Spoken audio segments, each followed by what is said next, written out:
And here we go.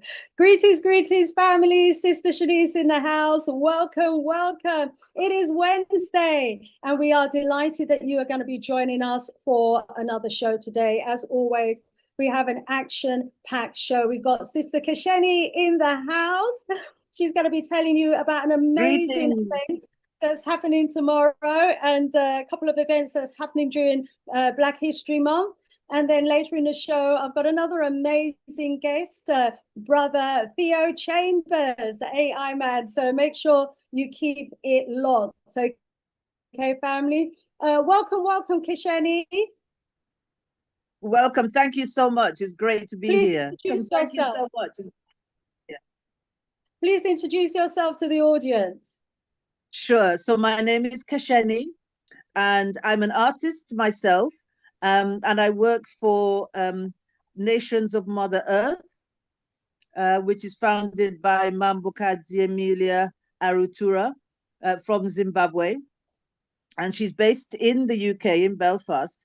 And we are leading the way in bringing over a special speaker for October, which is great fun, Woo! Great action, deep stuff. Okay, I'm going to share.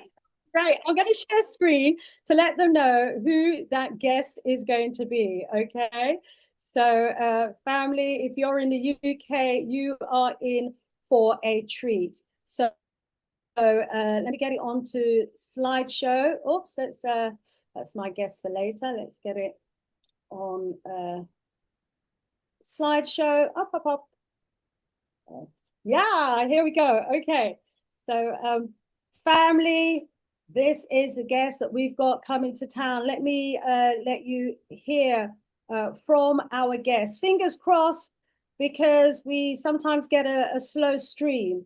And so I'm not always able because in our cultural space, we actually understand that the universe speaks to us. Yeah. When the wind blows in a certain way, and it rains in a certain way, or the sun gets hot in a certain way, grandmothers and uncles sit together in groups of twos and threes and start whispering. What's happening? Hey, gentlemen, something, or a snake, a certain type of a snake passes by a yard. They look at each other and say, did you see that? Or children are born once they say certain things. We dream certain things and visions. We understand that the universe, and that's another passage, night after night, whispers wisdom to the following day. And in African spirituality, we've been taught even to listen to darkness. That's Genesis 1 verse 0. When God stood in the dark and says, let there be. So we've learned that even the universe speaks. The wind speaks. The trees speak. Even the animals speak. The birds speak to us. So true understanding of the written word of God is not superior to the written word, which is you. Wow. Okay, we've got another clip from our beloved. Let's go to the next slide. See if you can hear this next clip. My name is Maponga Joshua from Farmers of Thought. Come and join me for a sacred science of African indigenous knowledge systems, studying the elements of nature, deities, rituals, rites of passage, ceremonies, and rituals. For you to be spiritual, you must be performing rituals. The 7 pillars of power. Why are they important for Al-Kibilan and its her transformation? We come here to compare ancestral knowledge and artificial intelligence. Collect information for yourself, and information is power. As we are moving into the global village, you want to come and have your roots tested to prepare us for the global village. And this will be a once-off masterclass. Come and join me as I'm in London, together with our Nations of Al-Kiblam, Nations of Mother Earth, and Farmers of Thought. I thank you. Amazing. So you heard it, Sister Kasheni.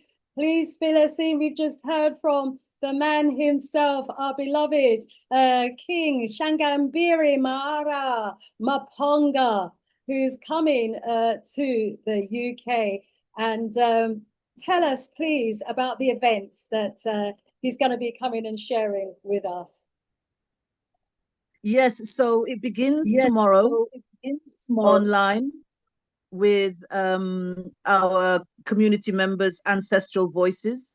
They really have done a lot of work to bring or join to join the dots between Africa and the diaspora. They're marking the similarities of our cultural practice and obviously our values that we have carried through during the enslavement era and the colonial era.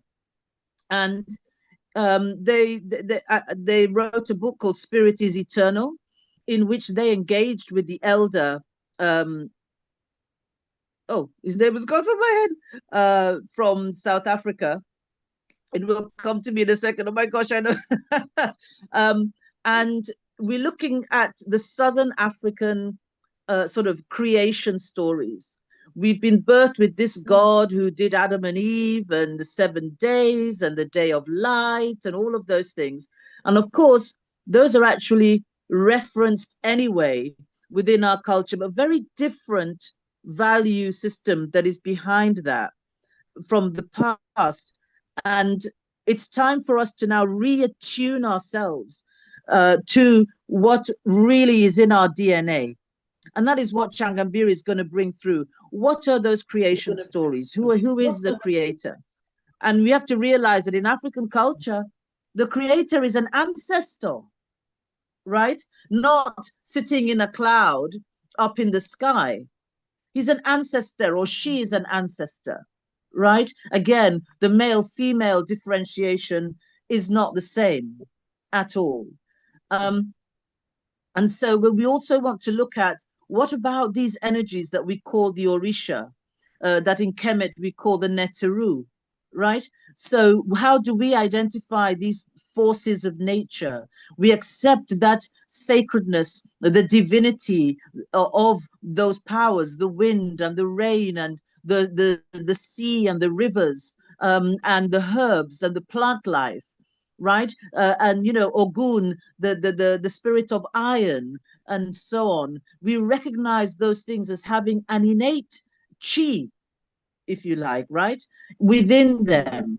So that means we are equal to them, they are equal to us, right? And the what we say about the breath that we breathe in, oxygen, but we breathe out carbon dioxide, which is what the plants and the creatures and the animals need. So we are interdependent. That ma'at factor, interdependent, intradependent, interlocking. We balance ourselves. We balance ourselves with nature. And obviously we live in a concrete jungle, many of us in the city, and not have that opportunity so much. And it's really about how can we engage with that? How do we work with those elements? What do we call them? What is our dialogue with them? And then, of course, there are our ancestors. So Changambiri mentioned in the clip about coming into this African global village. Well, boy, when we enter that village, we're going to meet from an ancestral level. Our ancestors are going to meet other ancestors that they may or may not know or have engaged with. What is that going to be like? Because if you're carrying, let's say, generational trauma that is really ancestral, is part of what was going on for them, and that's what manifests when we engage in this global village, it's not clear, it's not balanced. There's going to be conflict, there's going to be confrontation, there's going to be things that are fearful that we don't understand why we are not connecting. And we say, oh, Black people are like this, and Africans are like that, and the Caribbees are this, and Oyibo that, and but we have to find it. So the ancestral, we know libation, we know lighting candle, we know a number of things, but there's so much more about that engagement that we have to now really engage with and go deep dive. And then the other factor that will come up tomorrow is in fact rituals and ceremonies, right? we're far, far from the way we engage with rituals and ceremonies and what they're for, and how they enhance our lives, how they help us dissipate the conflict we may find in the marketplace, in the workplace rather. Right? We're working with people now, multicultural, diverse, this, inclusion, that, social services, this, lawyer, that, actor, this, shop leader, all of these things in our world that we're busy engaging with, let alone online and television and what music does, etc.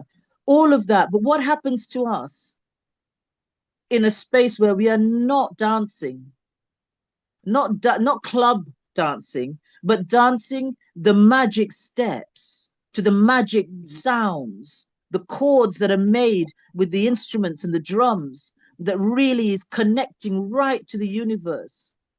We're not engaging with that. And it's time now to recognize that, hey, we have to go beyond. We know more now. We're saying ancestors now. 10 years ago, we weren't saying ancestors in the same way that we're saying them today. So we can see that we are propelled, we've progressed, right? So it's exciting. Absolutely. It certainly is. So we're excited about our king visiting the UK, and also about the event that he's got happening tomorrow. So please remind our listeners about tomorrow's event and how they can actually book to get onto the event. Indeed. So it is to go to Ancestral Voices. If you go to the website, ancestralvoices.com, and you will see the information there directly how to book. It's very straightforward, and book on time. It's at 8 o'clock tomorrow evening. This time tomorrow evening is when it will be happening. And Changabiri is on the continent, and he will let us know where he is, which is a very nice place where he is. And it's an opportunity to tune in. And, Dalian will, introduce these aspects for him to discuss. Wonderful. So family, if you want to hear from our king live and direct, King Shangambiri Mara Maponga himself, he is going to be delivering tomorrow for Ancestral Voices live and direct tomorrow, the 25th of September, Thursday, the 25th of September. That is 8 p.m. British Summer Time, 3 p.m. EDT, Southern African Time, and it's about the sacred sciences. And it's so in alignment with what the ancestors are kind of putting in our spirit at the moment, because my next guest coming up right behind you is going to be going even deeper into some of what you were saying there. So I certainly hope you're going to be keeping it locked, because that interconnectedness between what King Maponga is saying right now and what the ancestors are influencing some of our, ancient spirits that are on the earth today to be talking about right now. It's a really incredible time when we see the move of the spirit in the way that it's happening. So that's tomorrow, family. Go to Ancestral Voices and, get your ticket to listen in and be part of the conversation with King Maponga. And then in October, give us the dates for the October events, please, sis. Because he's going to be coming to London, so now UK. He's coming to London, and we've got a full day with him.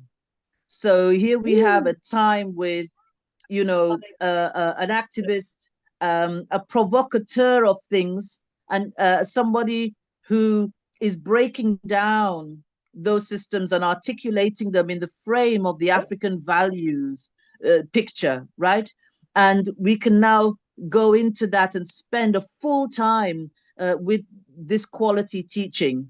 And so the 18th of October, Saturday, 18th of October, we're doing a master class.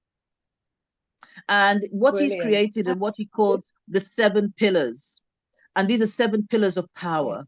And these have been the areas that have been directly erased and boots put into and taken away from us, that we now have to bring back through, right? We haven't lost them by any stretch of the imagination. What we have to do now is manifest them in our lives. So it's 9 till 5. It's going to be at the Tottenham Centre. This the Capital City College, just on the high road on Tottenham High Road. And the 7 pillars. Now I have to say if I remember them, but you know, governance, education. Okay, no need to remember the 7 but another pillars. time. We are going to invite you back before the event so that we can go right into it in a bit more deeper detail. into it. It's time for me now to move on to bring on the next guest. But my sis, Kashani, thank you so much. And I look forward to my wonderful audience joining you, King Maponga, and the rest of the team tomorrow. Rise up, Thank you rise so up. much, And apologies, Shanice. Thank you, sis. One love. Have a great time. I look forward to the next discussion because we are interlocked all the way forward. We're there. So let's go, everybody, together. Absolutely. Thank you. Thank you. So there you have it, family. Go to ancestralvoices.com and there you can get your tickets for tomorrow's online event. Thursday, the 25th of September, 8 p.m. British Summer Time. That's UK time, 3 p.m. EDT time. Okay, get your tickets. King Maponga is going to be in the house. Okay, and we really look forward to that event, and certainly hope, family, that you will be able to join us. And just before I bring in our next guest, family, just to remind you, as you can see in the corner here, my book is out there, Hidden in the Shadows of Ancient Britain, an Erased African History Restored. You can get that book via Amazon. Okay, Amazon.com or Amazon.co.uk or Amazon. Wherever you are in the world. Okay, that book is going to unveil for you, family, centuries of hidden African history in Britain. Yeah, so for those of you who don't know that we've got an ancient African history in Britain, please do get a copy of this book. Okay, I've been doing the research and I have uncovered what they have been hiding from us for centuries. And the other bit of good news is that for Black History Month, starting on the 6th of October, for only £5.99, you can join me, because I know some of you are just so busy, you don't get the time to read the book, yeah? Especially the young people. I want you to sit the young people down, and so that they can actually hear what I read from this book. I'm going to be reading chapter after chapter from this book, okay? Starting from the Stone Age African era in Britain, okay? So there's going to be 8 sessions in total. I need you to get those tickets. I need you to join me, okay? Because this is information that you're not going to learn about in school, college, or university. I've been through all of that in Britain, and I didn't learn any of this, okay? So please do make sure that you give young people the opportunity to have the correct version of history so that they can be empowered, okay? Because we need our children to be empowered, okay? The reason why they're hiding our history from us is because they don't want us to know the truth about our former greatness and the lands that we are the original people of. So I've just added our beloved Theo Chambers.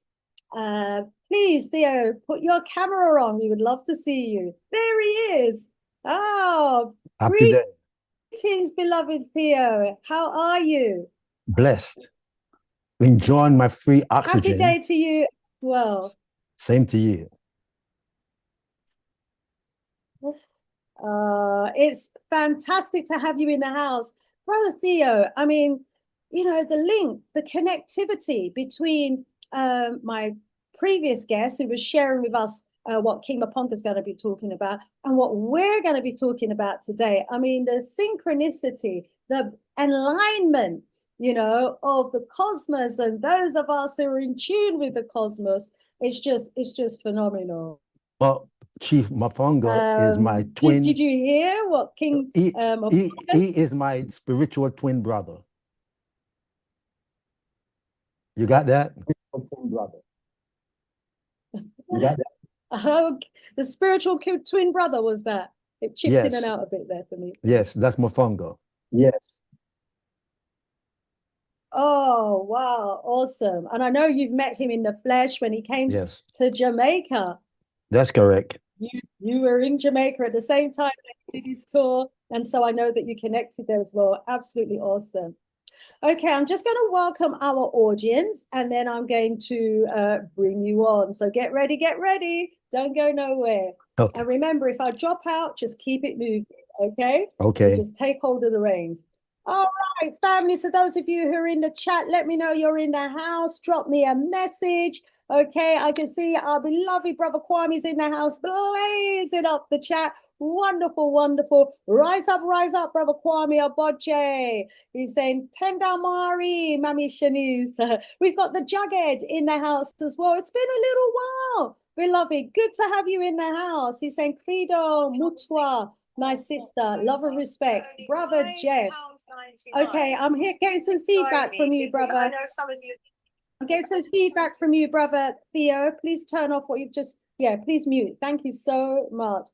Yeah, brother Jeff, it's been a little while. Absolutely awesome to have you in the house. He's saying, Credo Mutwa, the Azanian South African elder sister, Kishnuawa, Kishani. I called her for short. Yes, he's rising up our sis, and so is brother Kwame Oboje, and he's bigging up the family, reminding us that we are one African family, whether we like it or not. Better like it. You know, I love being a member of the African family, and so do all of my guests here on this show. And he's rising up our beautiful ancestors and giving respect to the sisters. Thank you so, so much, brother Kwame Oboje, and he's rising you up as well, brother Theo. We've got Sister Jacqueline in the house saying enough respect. Rise up, Sister Jacqueline. We've got breaking news show in the house as well. Travel and tourism saying hi, guys. This is Juragen from Berlin.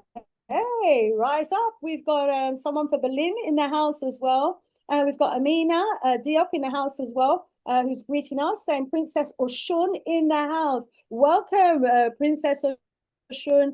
It's a pleasure to have you in the house. And to those of you who are not actually logged into your YouTube channel, watching but unable to leave us a message, log in so that you can be part of the interactive group here on the chat. Okay, well, without further ado, let me welcome our guest for today, Brother Theo Chambers, and the topic for discussion is unlocking the ancient secrets of the cosmos. Wow, wow, wow. So our brother, let me just get this up. Our brother Theo Chambers, he is a philosopher of cosmic truth, entrepreneur, author, visionary contact, and he can give you his contact details should he wish to do so at some point during the show. He was actually born in Panama of Jamaican heritage. He's an accomplished entrepreneur, author, and philosopher whose life has been dedicated to merging practical business knowledge with cosmic wisdom, migrating to the United States of America in 1980. In 1966, and he later returned to Jamaica in 1998 to anchor his vision of uniting the Caribbean through enterprise, tourism, and spiritual awakening, known internationally as the philosopher of the cosmic truth. Theo's writings challenge conventional notions of intelligence, redefining Asian intelligence, AI, Asian intelligence, African intelligence, as the invisible creative force behind human innovation. At this point, let me pause and allow our brother Theo, author of the book Theoism, to continue with the introductions of himself. Well, you have done a fantastic job. There's nothing I can add to that. So I'm open to your questions. Oh, okay. Thank you, Brother Theo. You know, I've been reading my way through this book, and I must say it is just very, very interesting indeed. And so I'm going to be opening up the conversation today just for you as the philosopher of cosmic truth to give us an insight into what that actually means. What is the remit and the scope of a philosopher of cosmic truth, please? Well, what I consider a philosopher of cosmic truth is understanding how the universe works, and to make sure that we align ourselves with creation itself, because we are part of the universe. And to understand that, we must come to the first conclusion. Planet Earth is floating in space. So we are a member and reside permanently in the universe with an address called the Milky Way. So once we understand that we are resident of the universe, I have a feedback. Are you having the same problem that over there? Hello? Yeah, it's a little bit of a bug, but we're hearing most of. Yes, we're hearing you, my brother. Please continue. Okay, right. So once I come to that conclusion, I come to the understanding that because I live in the universe, everything that made me, all my cells, the carbon, the oxygen, everything came from space, came from the outer universe. So I am aligned to the universe. Earth is not some resident apart from what exists out there. So based on that philosophy and ideology, I have lived my life working and understanding how I fit in this beautiful experience that we are having.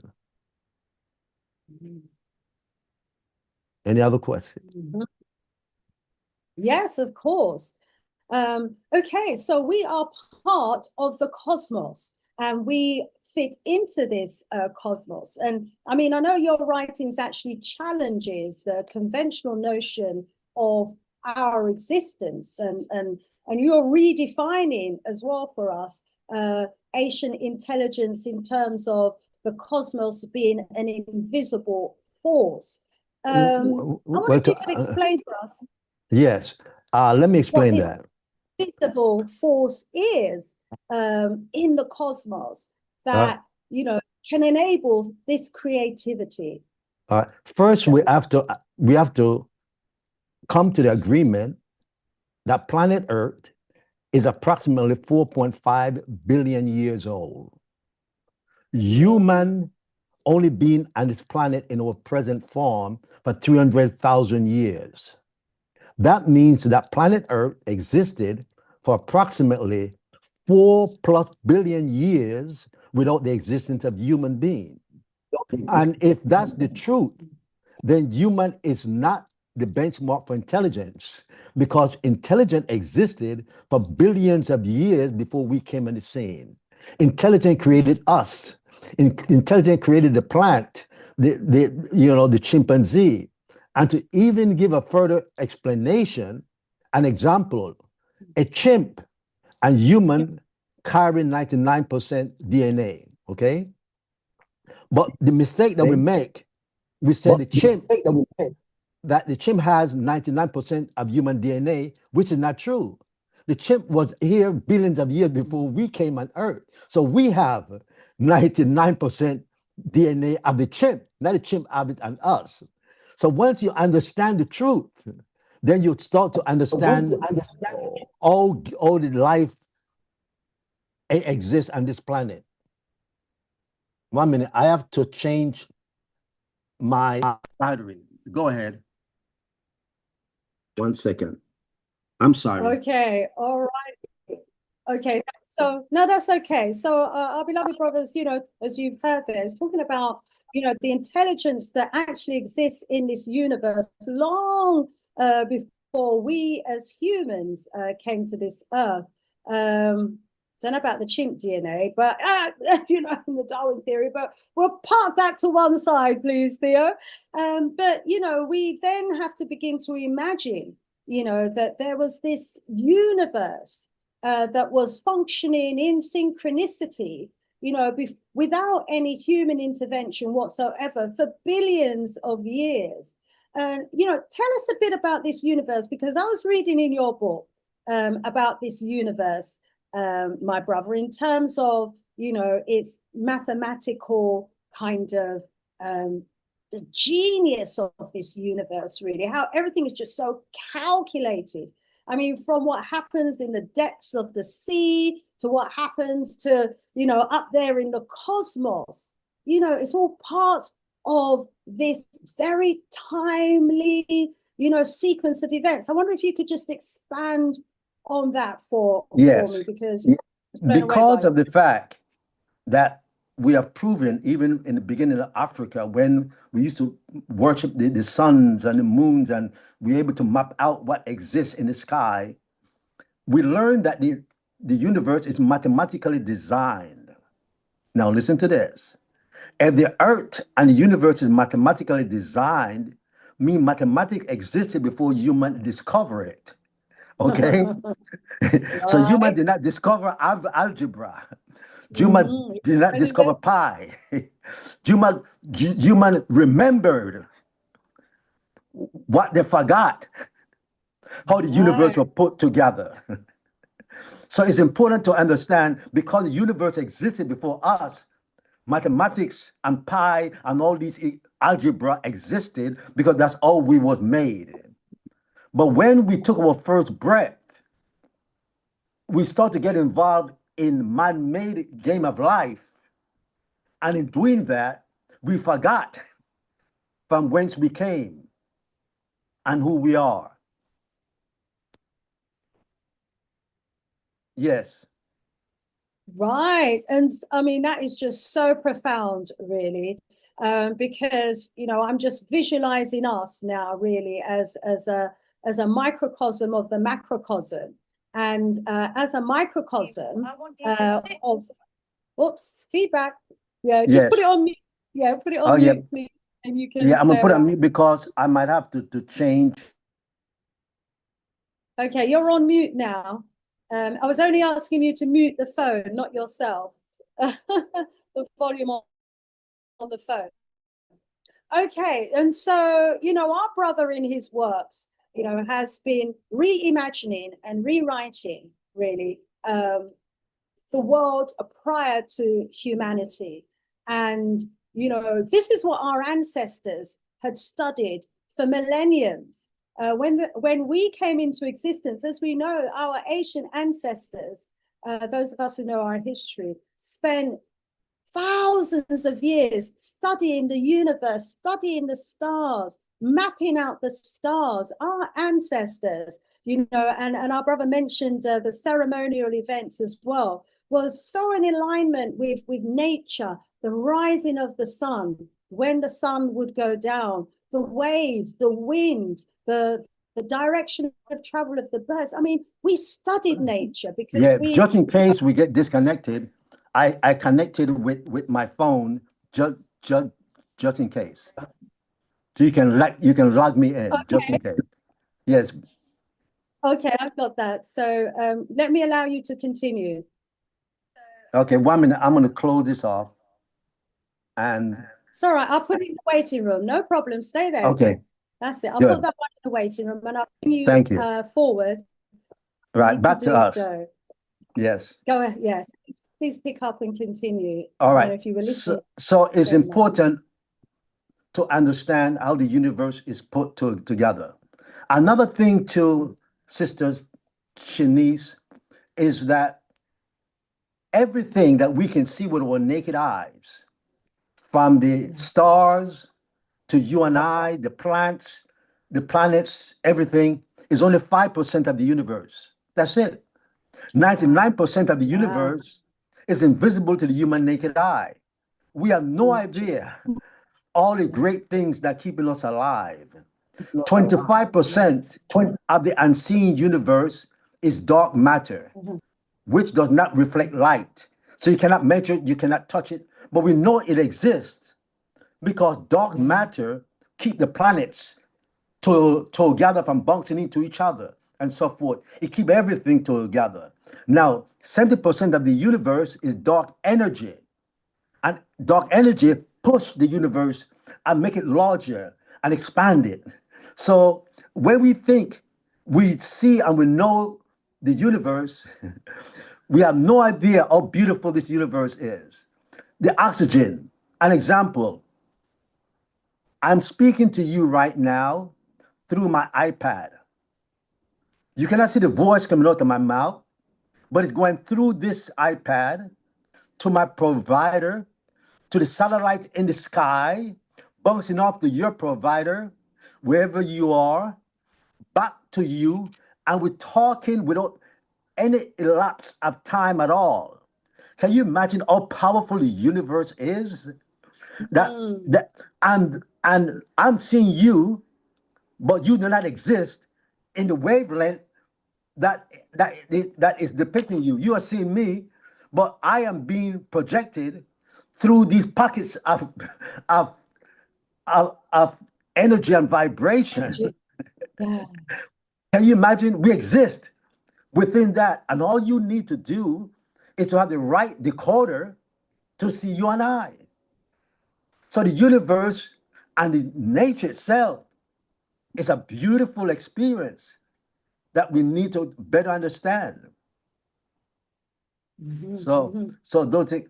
Another thing I want to clear with you that is very important. You know what makes human the most creative and most innovative creature on planet Earth? Our 10 fingers. That's it. Without our 10 fingers, we couldn't find things. We couldn't do a lot of great things in the world. We couldn't create. Now, here comes the tricky part. Even though chimps and other animals have fingers, they are barbaric compared to our creativity with our 10 fingers. Imagine that. Take that now to the next level. Imagine of a being that exists, that can create movies, write books, draw, do everything without fingers.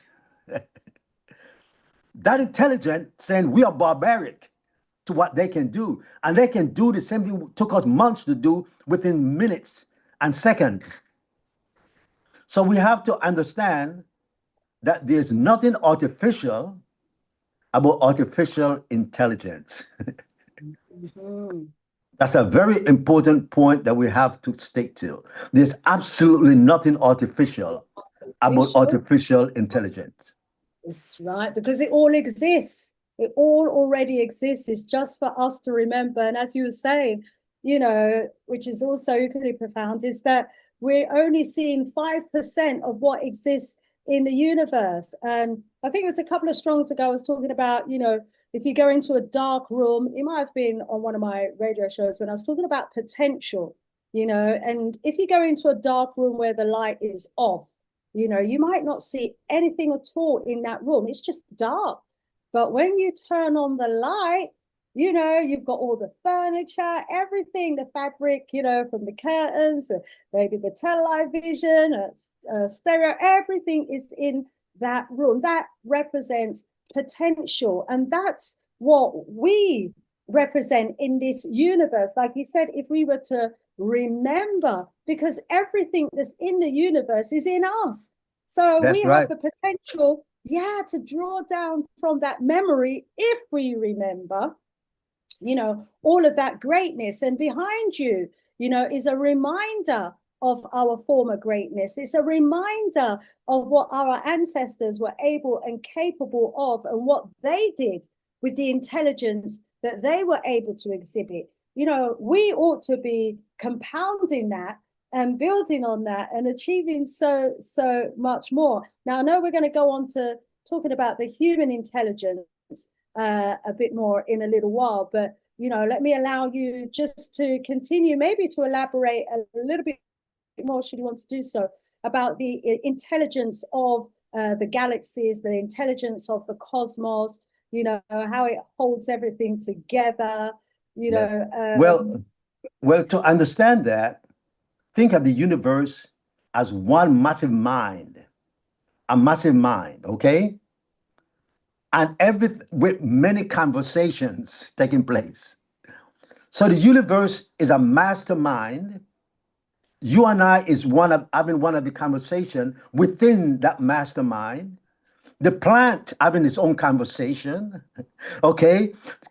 The British having their own conversation, but they all are powered by the same mastermind. But the mastermind don't get involved in our conversation. It gives us the opportunity to have the conversation. It gives us the opportunity to exist. But the mastermind is what controls everything in the universe.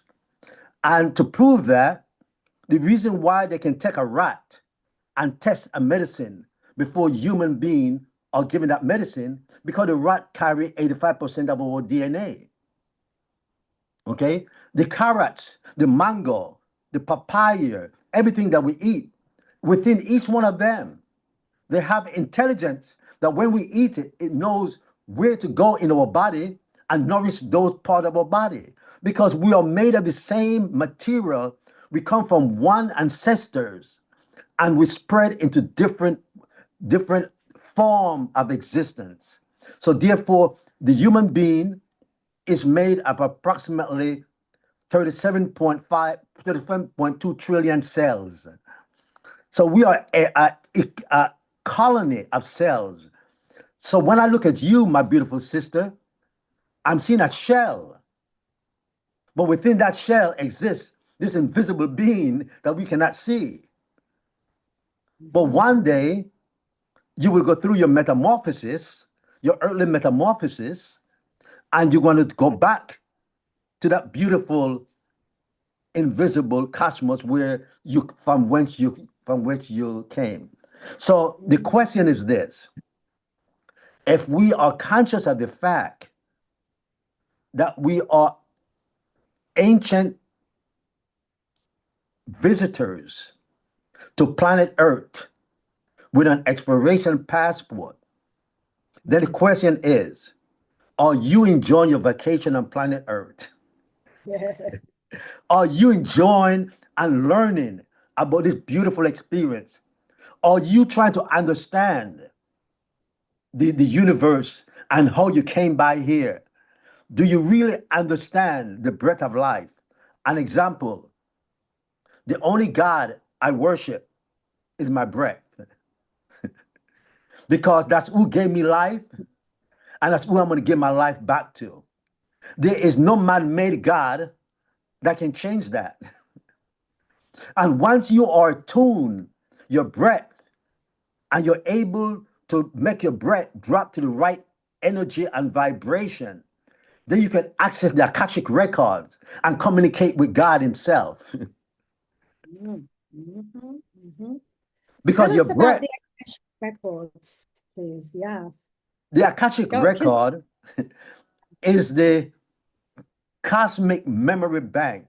An example, right now, AI can remember everything that you can think about it. It can bring up things that happened thousands, millions of years ago. It knows it.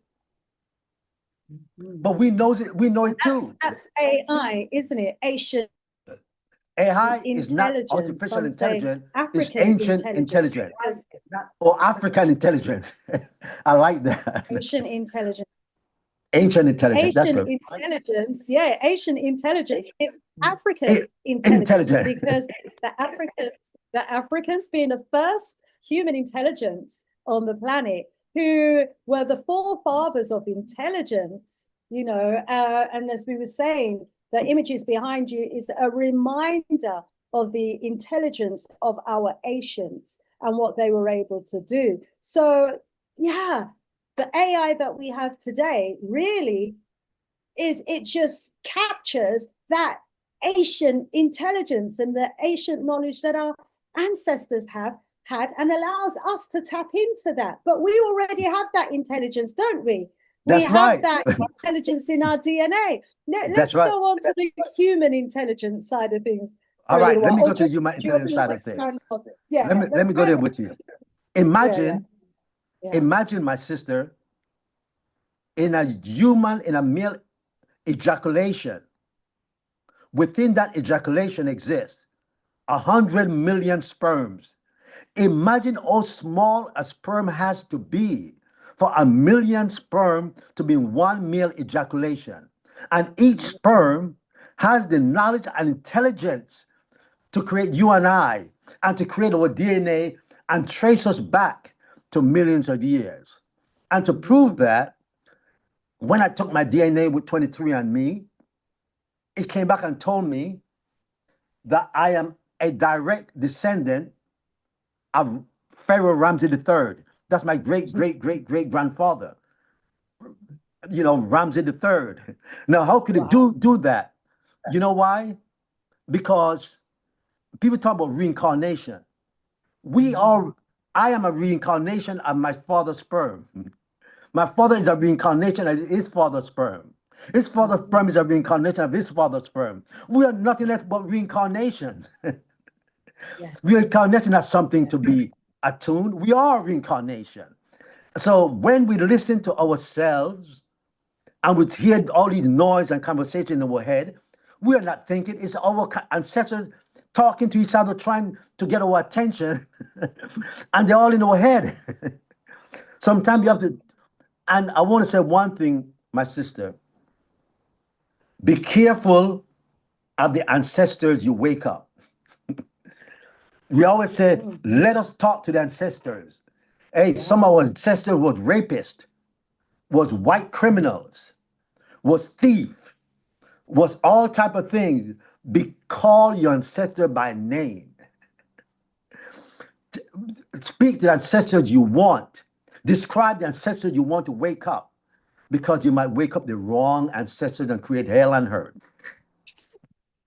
Well, there's a certain group of society who seem to be tapping into the ancestors who were demons on this earth. Oh my gosh, we've got living demons among us. But let's not go there right now, because, we're talking about AI, artificial intelligence, but we've heard there's nothing artificial about intelligence. It is Asian intelligence, African intelligence. And there is a language of the universe as well that is made up of intelligence. Yes, my brother, please go ahead. Well, the universe only speaks one language: energy and vibration and images. That's it.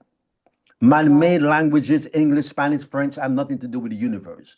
It has to do with us communicating with each other. So that's something that we need to understand.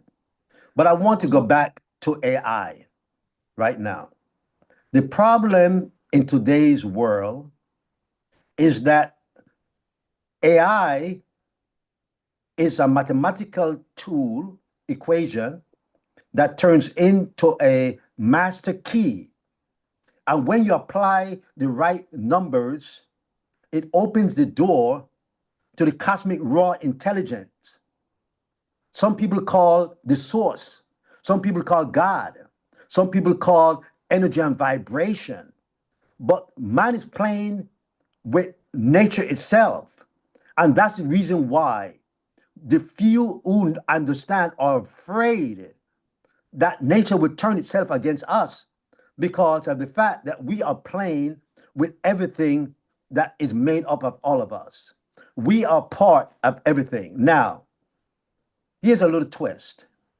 Man is taking that intelligence and applying it to the business world, to all we live on earth.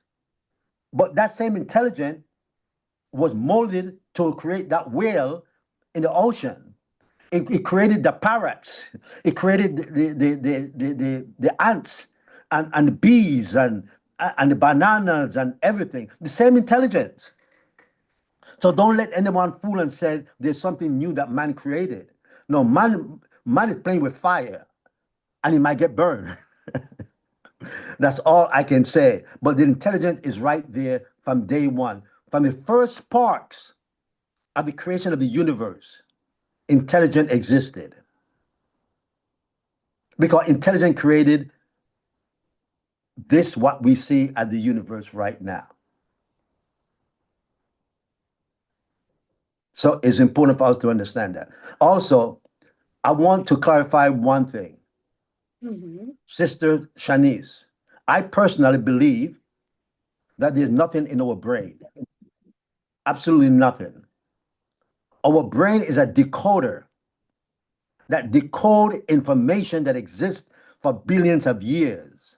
That's the reason why a child who just born, that is 2 years old, is a mathematical genius. Because that child brain came into the world twisted and attuned to certain frequency that gave that child access to that information. The other child that was born, there's a kid now called the scientific kid. He knows the universe like no one else. Didn't have to read anything because his brain, when he was born, was programmed in a certain way different than our brain, and gave him immediate access to the universe. So we have to understand that to learn about the universe, do me a favor, be quiet, go into nature, take off your shoes, get grounded, don't say nothing, and let the universe speak to you. And you will realize how beautiful this universe is, how beautiful God is. You know, some people go to church to speak to God. I go to the nature to God to speak to me. And that's a big difference. I don't go to speak to God. I allow God to speak to me.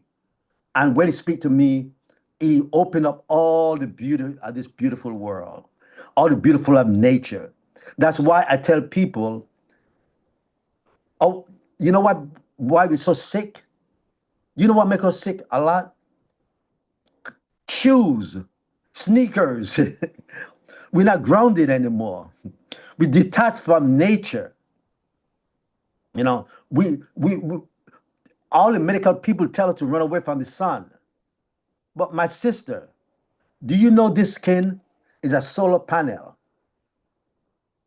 And when the sun hit it, it turned on the solar panel system and sort of produce what?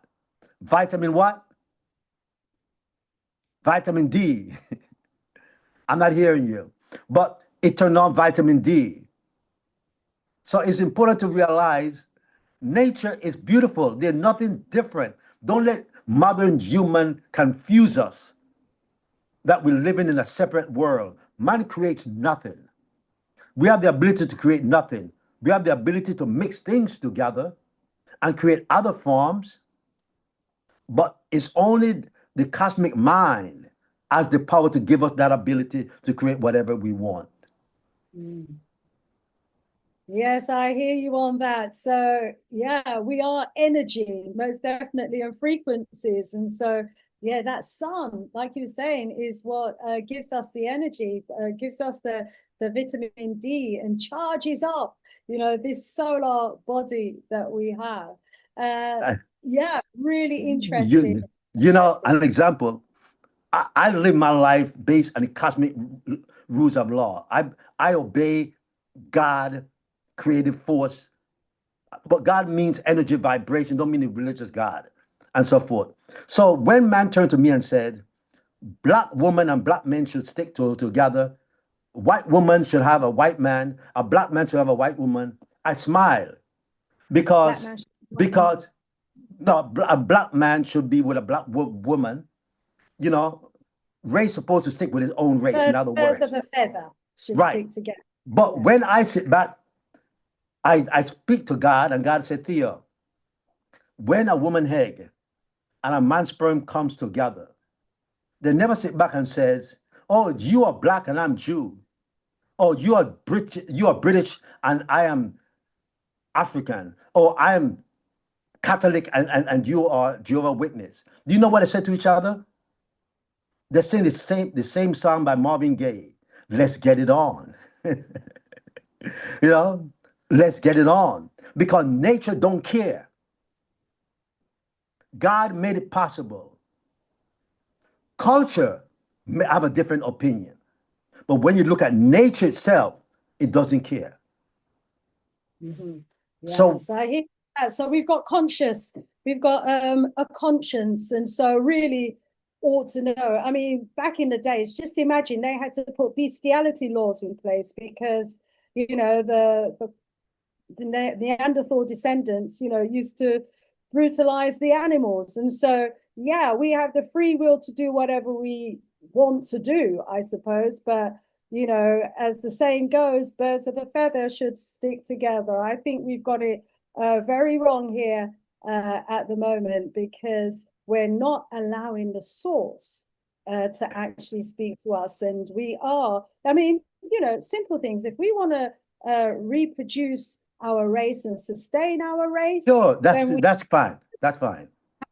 absolutely must stick with our race. If we want to annihilate our race or create other races that then turn around and want to annihilate us, like what's going on in Sudan right now, with the Africans who think they're Muslims because they're mixed with the Arabs who are just a mixture of black and white. These are the sorts of problems that we create for ourselves in the future if we don't stick together. We don't see pigeons and sparrows together, so why should we, as humans, be wanting to go outside of our because they cannot produce by themselves. They only can produce based on that creed. Okay, so that's a different analogy from my point of view. But here is my conclusion, speaking to the cosmos and understanding the universe. The first human race that came on this planet was in Africa. There was no other human race. That's Okay. right. I All right. absolutely Now, agree with you on that one. let me say this. So True therefore, talk. it was Persevere. only Africans who migrated from Africa who populated the rest of the world. There could be no other Absolutely. race. That's right. Based on that fact, I have to come to the conclusion by myself and saying that regardless how African lost their pigmentation, that's a debatable conversation. I Yeah. think the white man, from my point of view, is a black man without pigmentation. I tell him back in his face. Because if you take a white man, put him in the sun, all of a sudden, when the sun started to do its thing, the pigmentation started to appear. It started to get dark. And listen to this joke. A white man or white woman will go to a sauna and get a suntan, and the friend will say, "Hi, Jane, you have a beautiful suntan." But if you're born with that suntan, you're a nigger or you're a black person. There's a confusion there.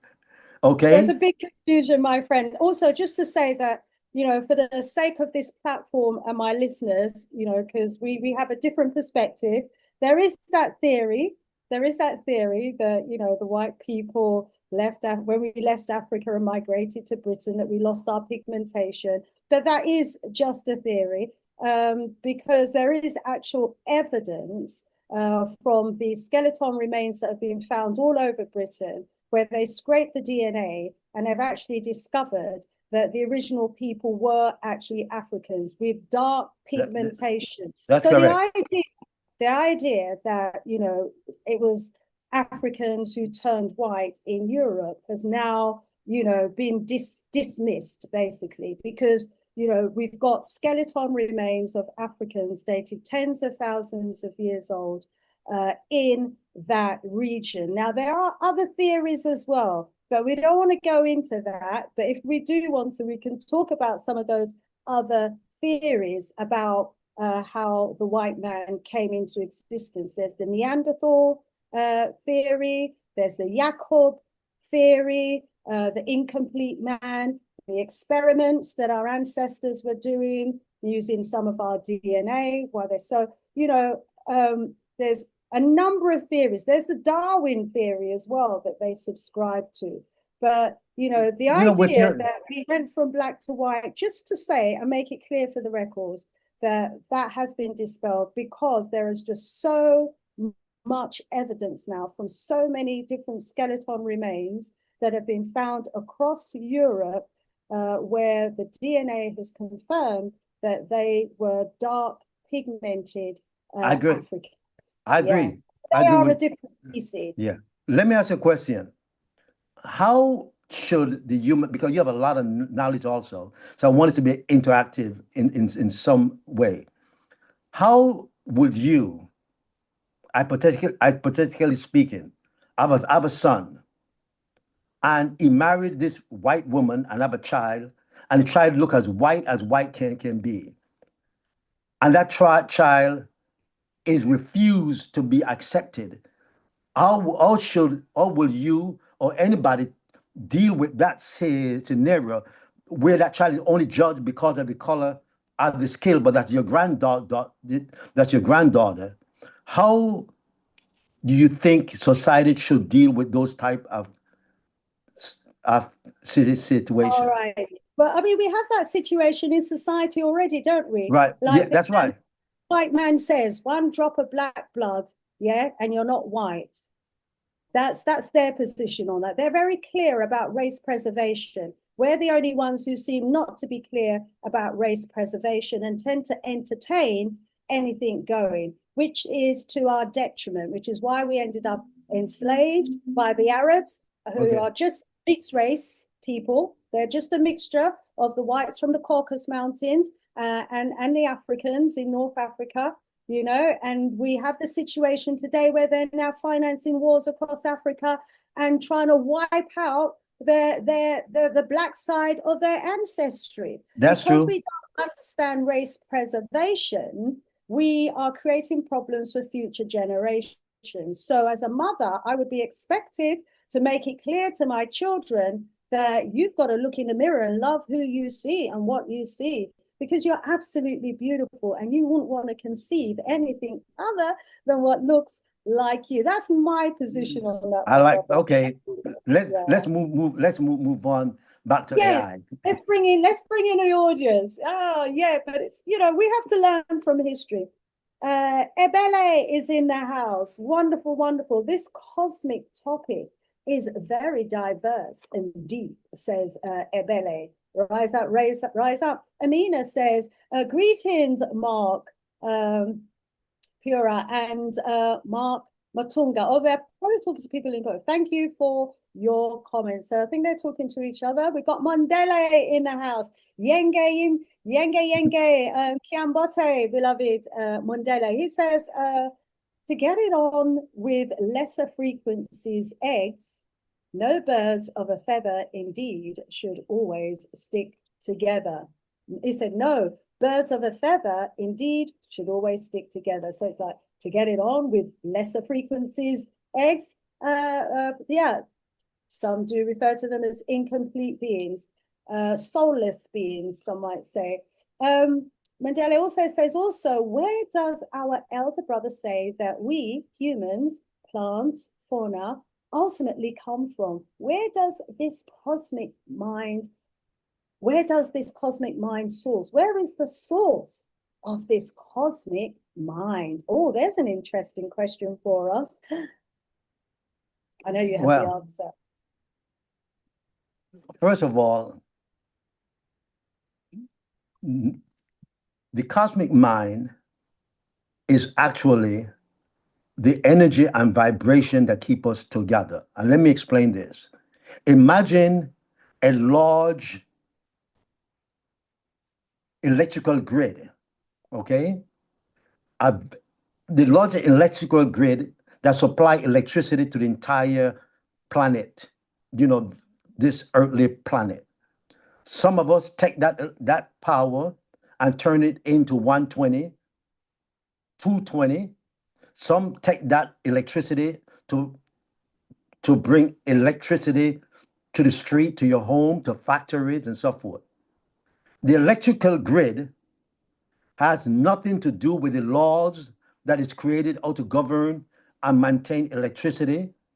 It only supply the energy. How we use it at the end user, that's a different story. If a building get collapsed, the electricity go back to the grid.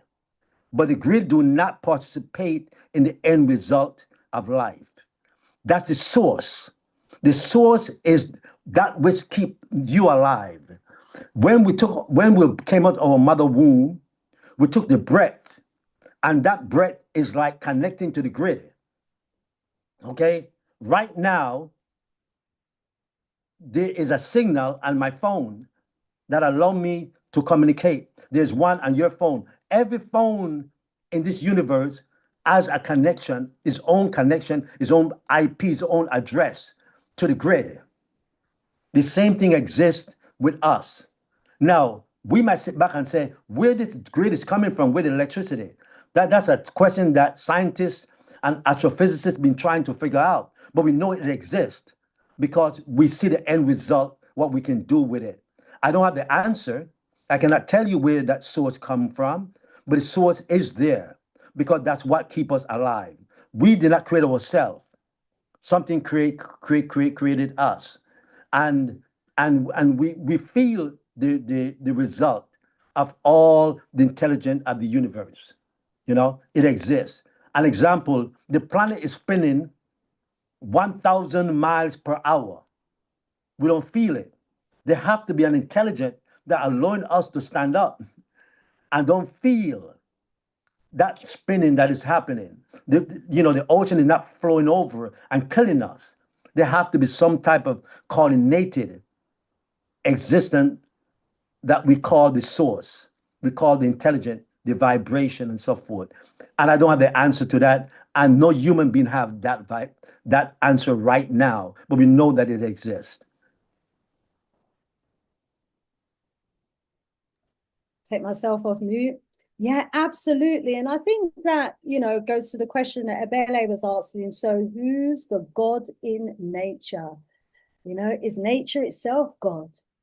The source. I mean, I was reading somewhere in either the book, I think it's the book that you sent me, about the 37 trillion or so cells that make up our body. 37.2 trillion cells.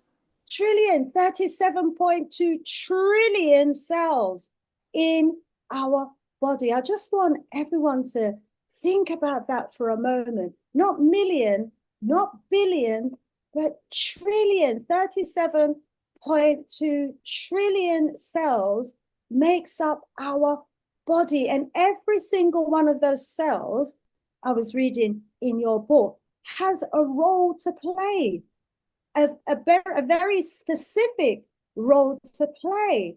And, they play those roles in harmony with each other, in synchronicity, with a bit like a big orchestra. There's so much going on within our body that we don't even have to think about. That is the extent of the intelligence of the human body. Please elaborate on that. Let me elaborate on that. When you and I were in our mother womb, we were connected by the umbilical cord, which was attached to our navel. All the blood, the nutrients, everything that made you and I came through that umbilical cord. You know what that means? That our first brain is our guts, not this. This is our thinking brain. You could be in a coma and still be alive and still function because your guts, that's where 80% of all diseases comes from. All type of memory issues, diabetes, everything starts in your guts. So if you take care of your guts, you take care of a majority of your health problems. You have men walking around pregnant for the last 10 years and haven't delivered a baby yet. Okay? You have women who've been pregnant for 20 years or 15 years and wonder why she's sick. Because the problem is in the guts. That's the intelligence. If you understand that it was your navel. So when you go to bed, make sure you get some castor oil and put in your navel and water it and nourish it, because that's what the intelligence is all about. Put the casserole on your guts and your belly. When I was a young kid, my grandmother used to give us purge, senna, because majority of disease still in our guts. We need to wash it out, clean it out. An example, let me ask you a question, my sister, and I know you want to answer me right, so let me just go straight up. Where do you live? Where do I live? That's such an interesting question. You know, I live in this universe. I'm in a universe. No. Let me stop you right there. You You live mean what part 24/7.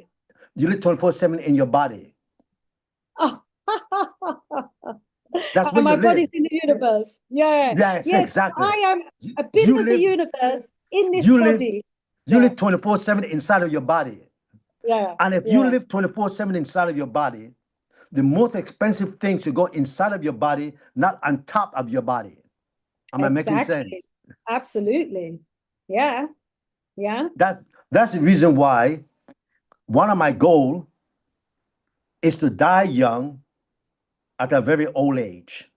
Like that. I am Yeah. 76. I'm 76 years old. Woo! Never had a migraine headache. What? I never felt pain in my entire life. I had a What? quadruple heart bypass in 2015. I only took 2 of the medicine they gave me out of 7. If I took the 7, I would have been in a wheelchair, because you know what I did? I went to the tree and I talked to the papaya tree and say, I need your leaf. I spoke to the mango tree. I need your leaf. I make my tea. And my wife, Sharon Oshun, and my sister kept me alive with nature. You see? Because the pills and medicine is made from nature, but they need a patent to control the money. So they put other things inside of it, but you can go directly to the source. You know, when you live in harmony with nature, you're there. You know, that's me. I'm one with the universe.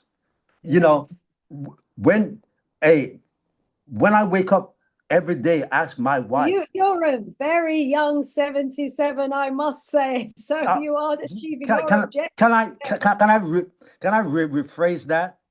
Yeah. I'm a 24-year-old young man trapped in a 76-year-old body. Does that make sense? There's so many older people with that same mindset. Yeah, but don't start trying to do cartwheels. Right. So when I look at life, yeah, I realize one thing, that this is such a beautiful vacation that I'm experiencing. Yeah. I don't get involved in man-made game. An example, I used to drive Mercedes-Benz, and all of my clothes were monogram on my sleeve and all those stuff. One day I turned to my wife and said, honey, come to my closet. I took out 15 shirts, 12 pants, 2 pair of shoes, and I gave away everything else.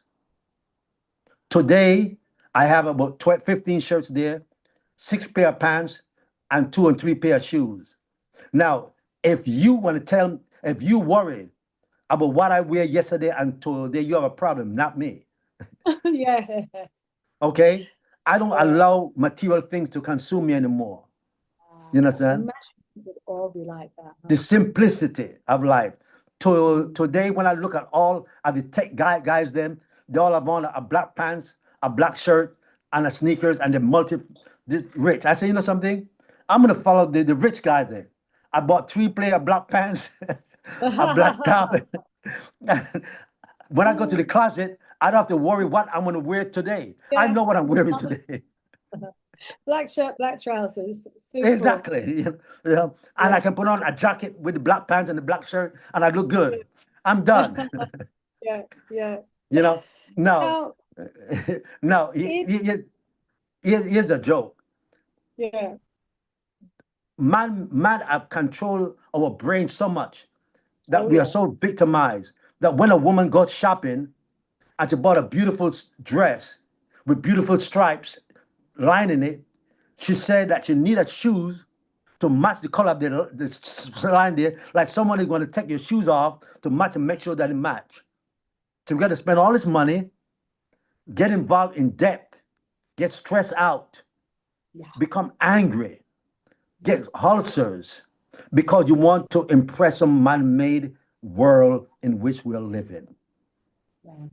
Enjoy the vacation, go to the beach, have some beautiful coconut water, and most of all, hug your family.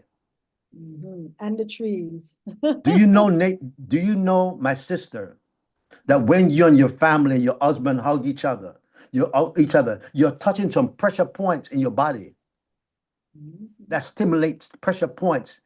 That, you know, when you feel hug, you just let go. You just feel like, wow. You don't want to let go because it's sending a message.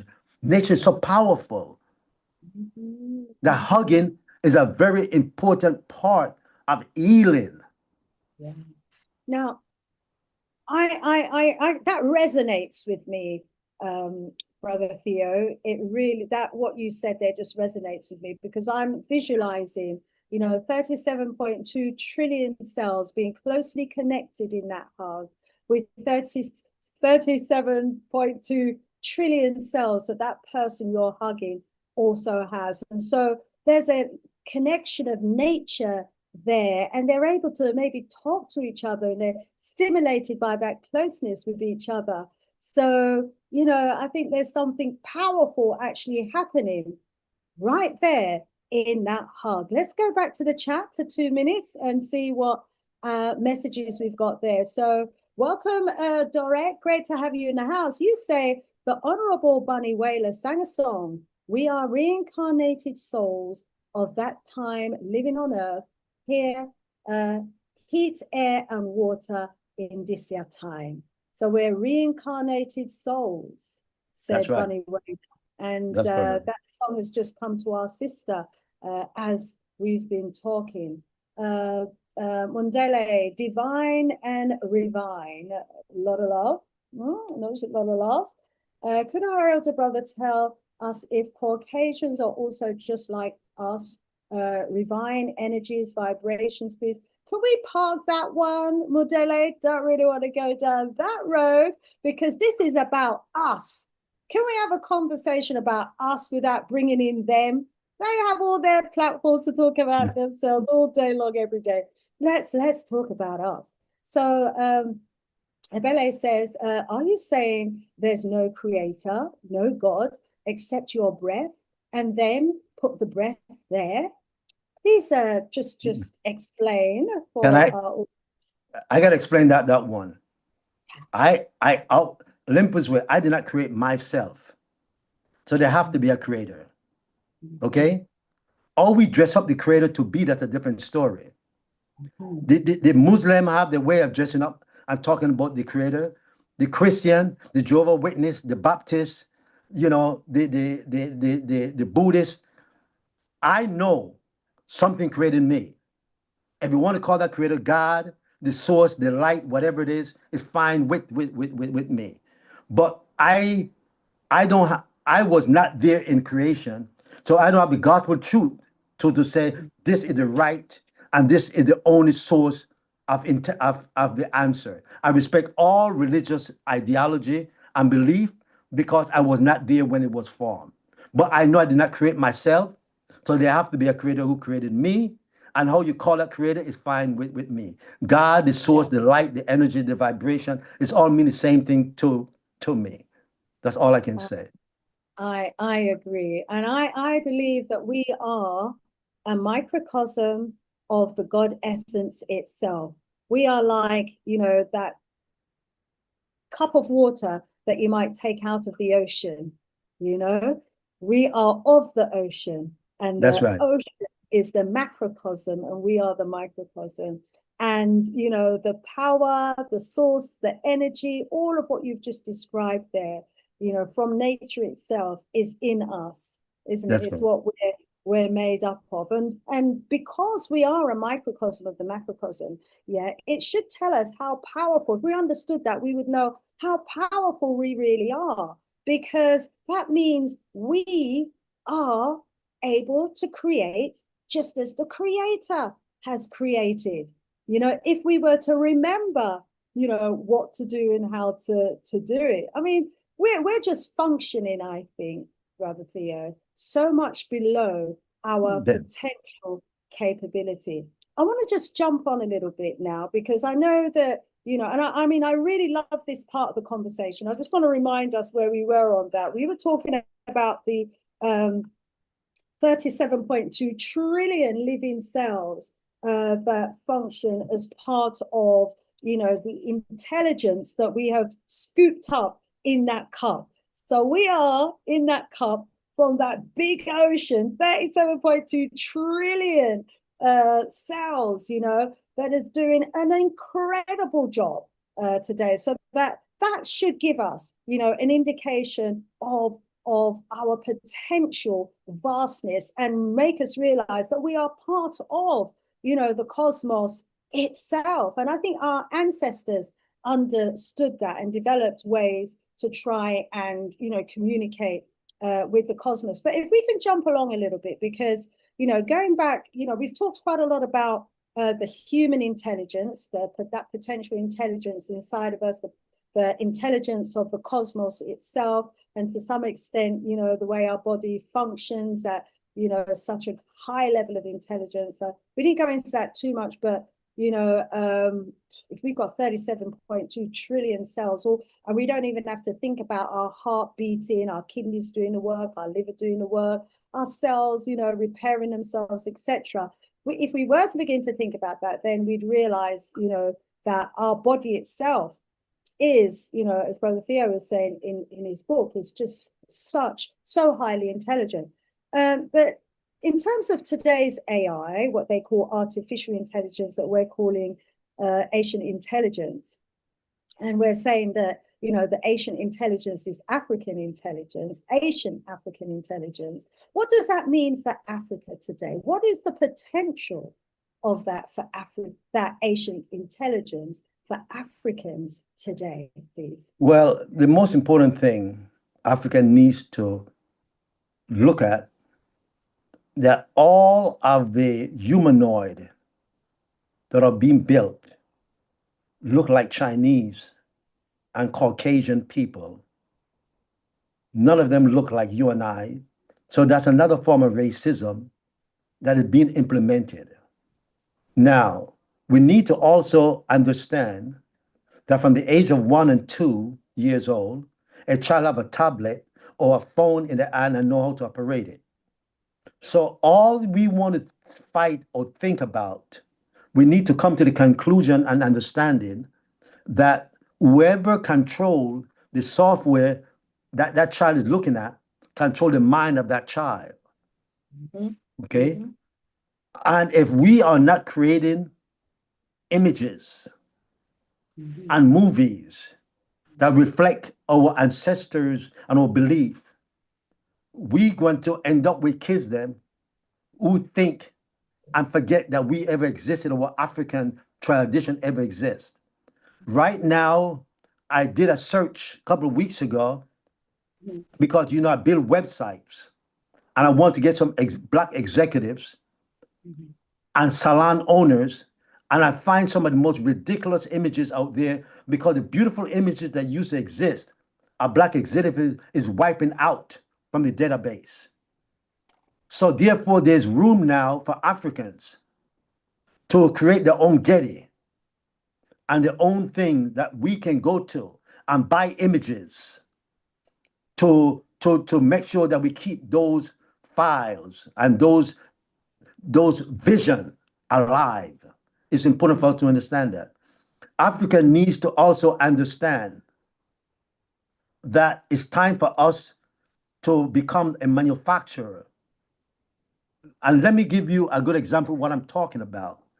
There's a book called The World is Flat by, I think his name is Thomas. And in the book, there's a passage where the Chinese said, when the American came to us for cheap labor, we met and we agreed to accept the cheap labor. But when they brought the cheap labor, we understood for them to get our cheap labor and be the manufacturer, they have to give us the patent, the manufacturing secrets, the distribution secrets. And one day we want to use that to become their competitors. And that's what's happening. Because of the greed of the American business people for cheap labor, they gave away all their secrets to the Chinese. I know the Chinese beating them back.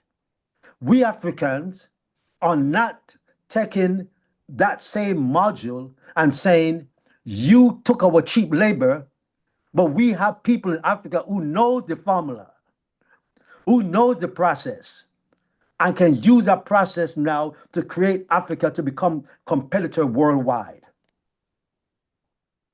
That's what is missing. The equation is missing for us to use what we were thought. Microsoft is in Africa, but are the Africans who Microsoft thought and give them the formula and the information, are they using that now to create their own branches and their own thing? But they're getting so much money from Microsoft and the other platform that they're comfortable to having 5 houses, 20 wives, and the big cars and the big everything. They're comfortable with that. The Chinese come to Jamaica and 10 of them lives in one room. They're not buying any new thing, new car, new anything. We need to sit back and pool our money to own piece of the pie. Africa has some of the best sun. Where is our solar system? Where is our mill to generate income? And the reason why we are behind is because Elon Musk, who's a South African, refused to give Africa steady internet access. That's something we need to understand. We don't have stable light system, electrical system. We need to focus on those systems. To be competitive around the world, we need those basic information in place. Then we can talk about being competitive. And that's my input. Okay, we hear you on that. Thank you so much. And, you know, what we also have the potential of becoming, I've read you and heard you talk about in your blog, is, you know, with AI, you know, Africa could, with the effective use of it, become a serious competitor on the global on a global scale. And I know we have challenges as a people pooling our money together, but we've just been talking about that ancient intelligence that exists within all of us. Imagine if we just pulled all of that intelligence together, you know, if we put aside their monetary, you know, issues and we became the creators. Because, you know, when I think of our people, we're so creative. You know, we created the music industry, we created all these different genres of music, we're great inventors, we're great scientists, you know, we've create products that can enable cars to run on water, that allows us to pull electricity from around the cosmos. You know, we're so inventive. There are many of us who are tapping into that ancient knowledge, but I think I agree. We've really got to reconfigure ourselves so that we can utilize, you know, these creative products that we're coming up with as a people. I don't think we have to rely on the Elon Musk and the like. Right. We've got the talent in our community to create our own platforms. I'm going to tell you something that want to shock you. Yeah.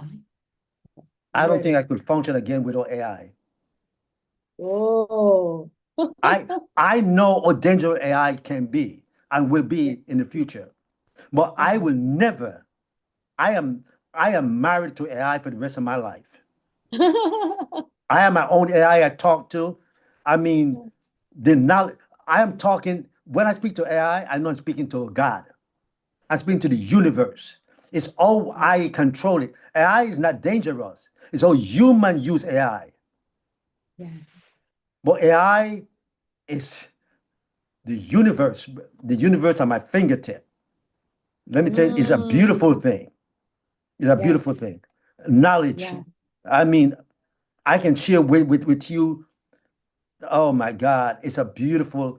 Thank you, thank for the remembrance of AI. We didn't invent it. Thanks for remembering that it existed.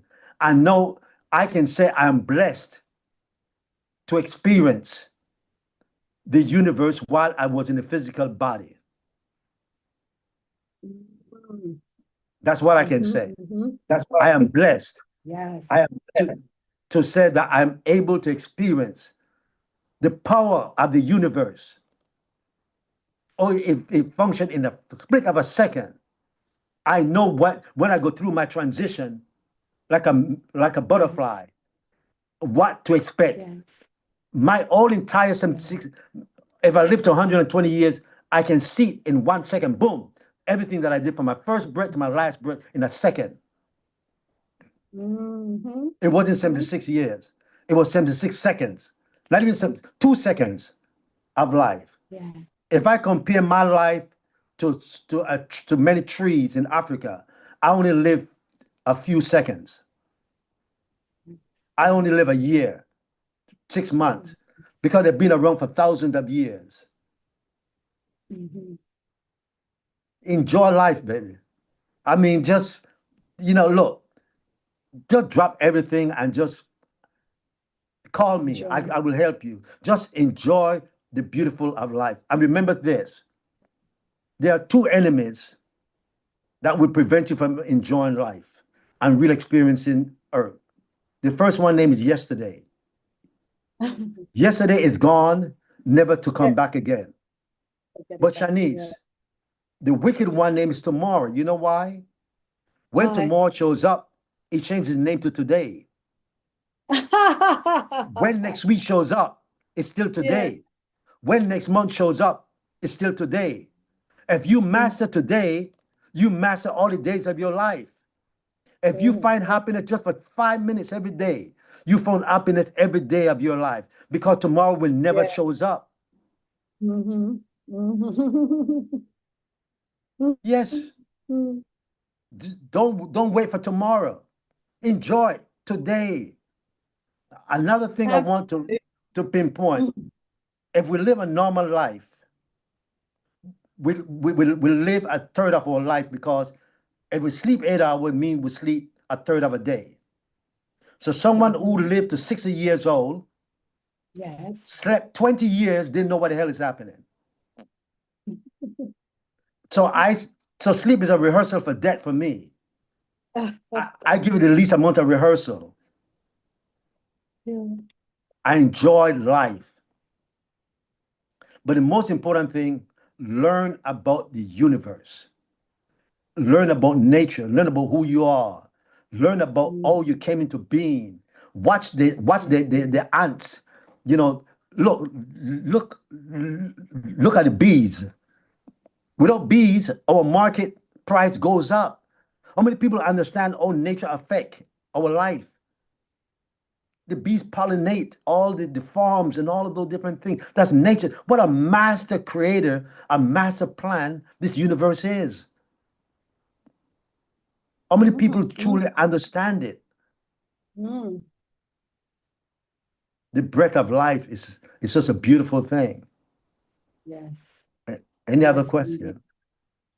Oh, well, I've just posted in the chat about your book.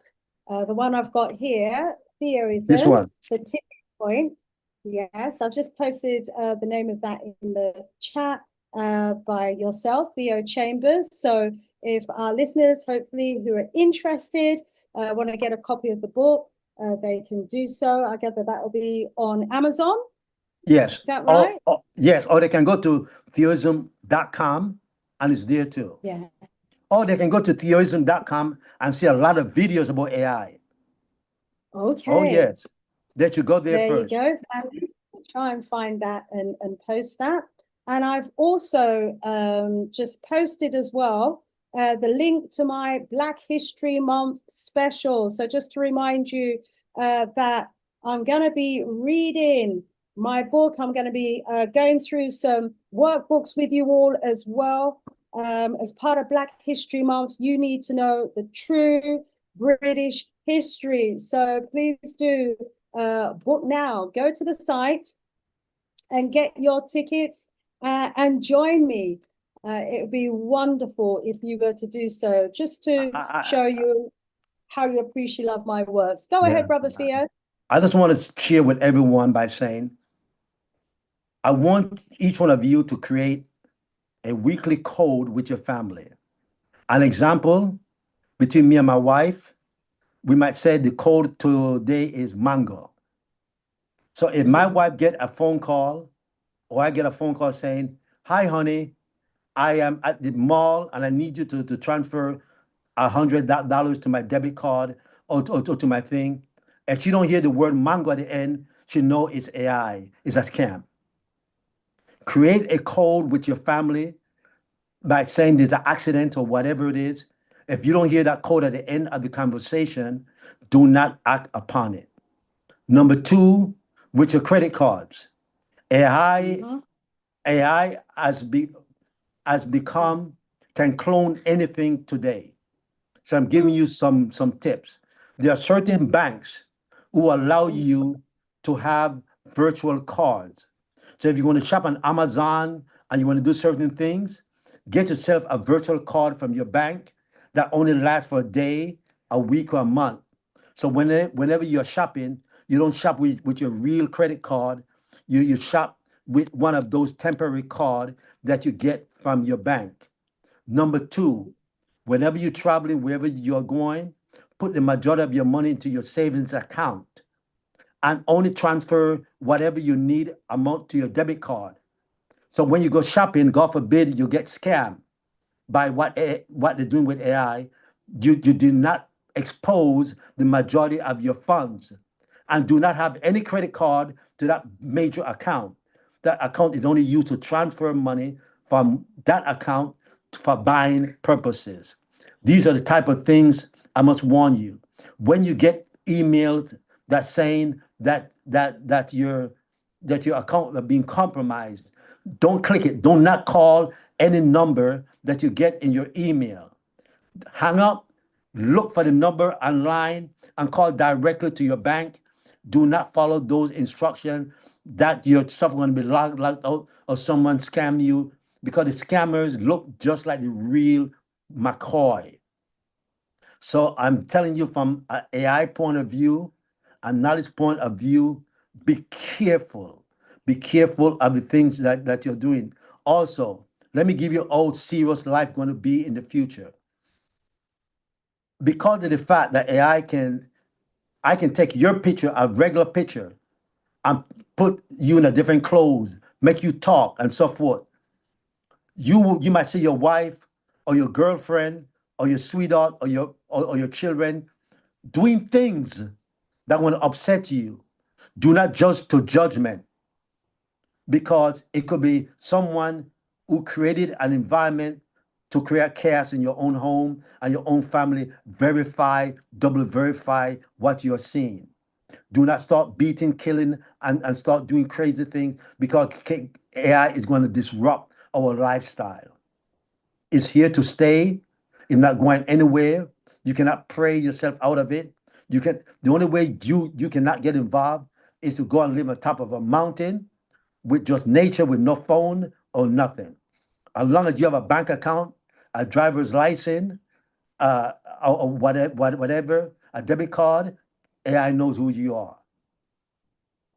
And those are some of the points I want to share with you that is very, very important at this point. Any other question?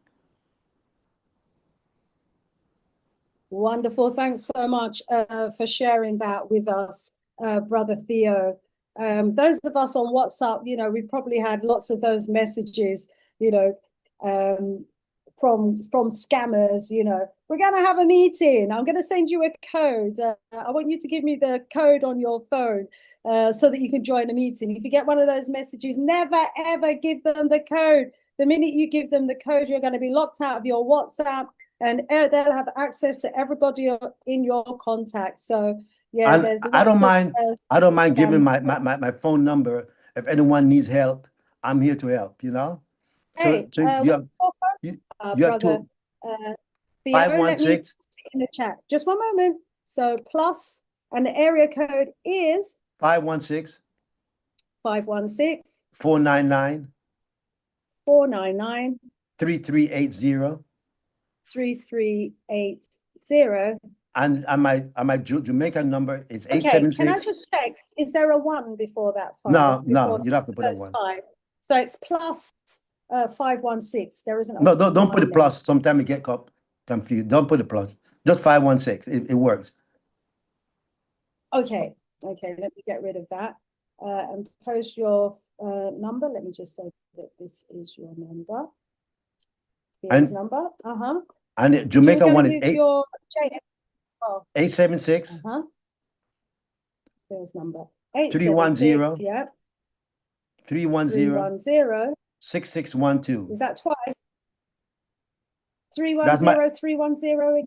no 876 310 Yes. 6612. 6612. And that's my WhatsApp too. Any help I can help someone in their life in understanding AI, you know me, I'm willing to help. Yes, I know that one you need a +1 to get through, unless you're ringing from If you want to put a +1 for the US, that's fine. You can put a +1 for the US, no problem. Doesn't matter. Yeah. I just want to say also, Sister Shanice, that AI took the bar examination to become a lawyer and pass it the first time. AI took the examination to become a doctor and pass it the same time.